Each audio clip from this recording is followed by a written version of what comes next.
Number 3। इससे पहले हम लेसन नंबर 1 जिसमें अल्फाबेट्स, लेसन नंबर 2 जिसमें वोवेल्स, और अब हम पढ़ेंगे लेसन नंबर 3 जिसमें हम क्या पढ़ेंगे, वर्ड यानी कि शब्द। आपने पिछले अध्याय में पढ़ा कि लेटर भाषा की सबसे छोटी इकाई होती है।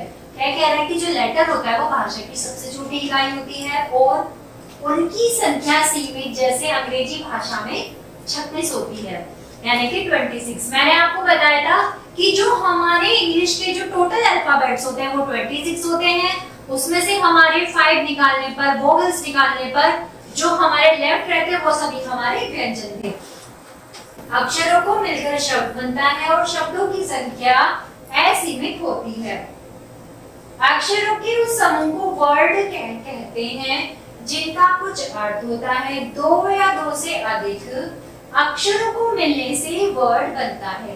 क्या कह रहे हैं प्यारे बच्चों, जब 2 या 2 से अधिक वर्ड्स मिलते हैं, यानी कि सपोज एग्जांपल है, हम हिंदी की बात करते हैं, जैसे हम पढ़ते हैं क प्लस ला, क्या पढ़ा, क प्लस ला क्या बना, कल।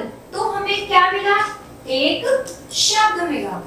उसी तरह इंग्लिश में हम पढ़ेंगे ओ प्लस एन, तो क्या बना, ओन, हमें एक वर्ड मिल गया। वर्डों के निम्नलिखित समूह को पढ़ना है, E T A, B T C, T A C, G O सी।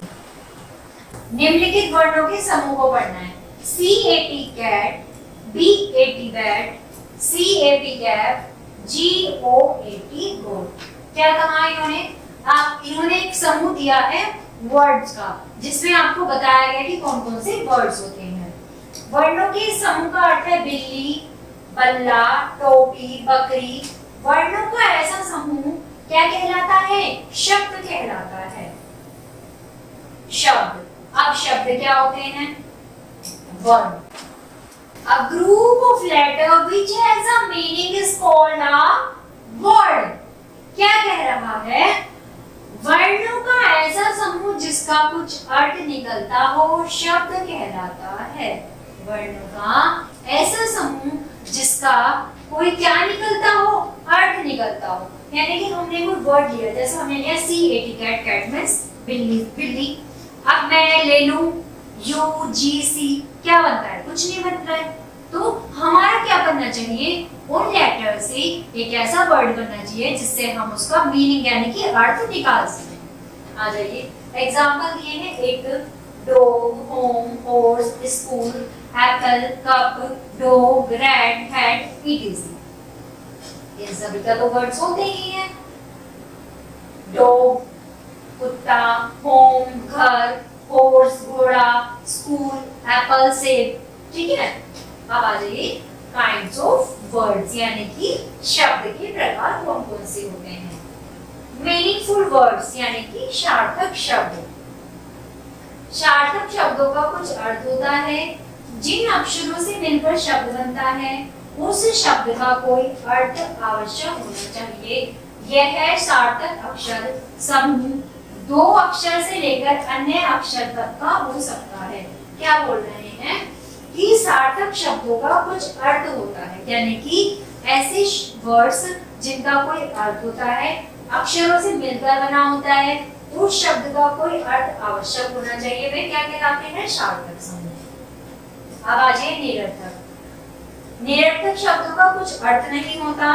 यदि किसी शब्द का कोई अर्थ ना हो तो वह निरर्थक शब्द कहलाएगा। यानी कि उसने क्या कहा, हम कोई वर्ड ले रहे हैं, ठीक है, लेकिन उस वर्ड का कोई मीनिंग ही नहीं है, तो क्या वो हमारे लिए यूजफुल है, क्या हमें उसकी जरूरत है, नहीं। तो ऐसे शब्द क्या हो गए, निरर्थ हो गए, जिनका कोई अर्थ ही नहीं निकला। चलिए अब आ जाइए सम अदर एग्जांपल्स, कुछ अन्य उदाहरण दिए गए हैं। अब देखिए ALLB, ये हमारे लिए निरर्थक है, लेकिन BALL ball, ball means dead, ये हमारे लिए सार्थक है।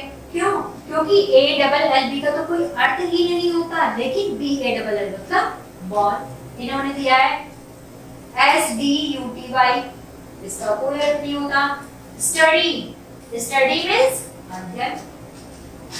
ORWD ये निरर्थ है, इसका कोई अर्थ नहीं होता, लेकिन वर्ड का अर्थ होता है शब्द। APC का कोई अर्थ नहीं है, CAP कैप मींस टोपी। AEMINGN ये निरर्थ है, लेकिन मीनिंग का अर्थ होता है अर्थ। ETERN लेटर यानी पत्र। RROTPA पैरट तोता। CTI सिटी यानी कि शहर। INGK KING यानी कि राजा। ALEPP यानी कि एप्पल माने सेब। RROCTA कैरट यानी कि गाजर। CCOK कोक मींस मुर्गा। यहाँ आपको प्यारे बच्चों वर्ड्स दिए गए हैं, ये हमारे वो लेटर हैं जिनको यूज करके हम कोई भी वर्ड्स नहीं निकाल सकते, जिनका कोई अर्थ ही नहीं होता, लेकिन इन्हीं को यूज करके इन्होंने ऐसे यूजफुल वर्ड्स बनाए हैं जिनका हम अर्थ निकाल सकते हैं। ऑरेंज मींस नारंगी। ATMOT टोमेटो मींस टमाटर। RHERBOT कोई वर्ड नहीं है, ब्रदर मींस भाई। ENSTNC सेंटेंस यानी कि वाक्य। इस प्रकार कई अक्षरों से मिले हुए शब्द में आए हुए अक्षर को स्पेलिंग यानी वर्तनी कहते हैं। इन स्पेलिंग का सही प्रयोग किया जाना अनिवार्य होता है, अन्यथा शब्द का अर्थ सही नहीं निकलता। कभी-कभी तो अर्थ का अनर्थ भी हो जाता है, जैसे गॉड मींस भगवान, डॉग मींस कुत्ता। अब देखो इन्होंने क्या किया, वर्ड्स को बदल दिया, आगे पीछे कर दिया, यानी कि अगर हम स्पेलिंग्स में से वर्ड्स को आगे पीछे भी करेंगे तो क्या हो जाएगा, वो मीनिंग चेंज हो जाएगा। वोवल्स की साउंड को वोवल साउंड कहते हैं, कॉन्सोनेंट्स की साउंड को कॉन्सोनेंट साउंड्स कहते हैं, W और Y को सेमी वोवल्स कहते हैं। तो प्यारे बच्चों, ये था हमारा लेसन नंबर 3। आशा करती हूँ आप सभी को समझ में आया होगा। कोई भी समस्या है तो आप कमेंट बॉक्स में जरूर लिखें और वीडियो को लाइक करें। धन्यवाद।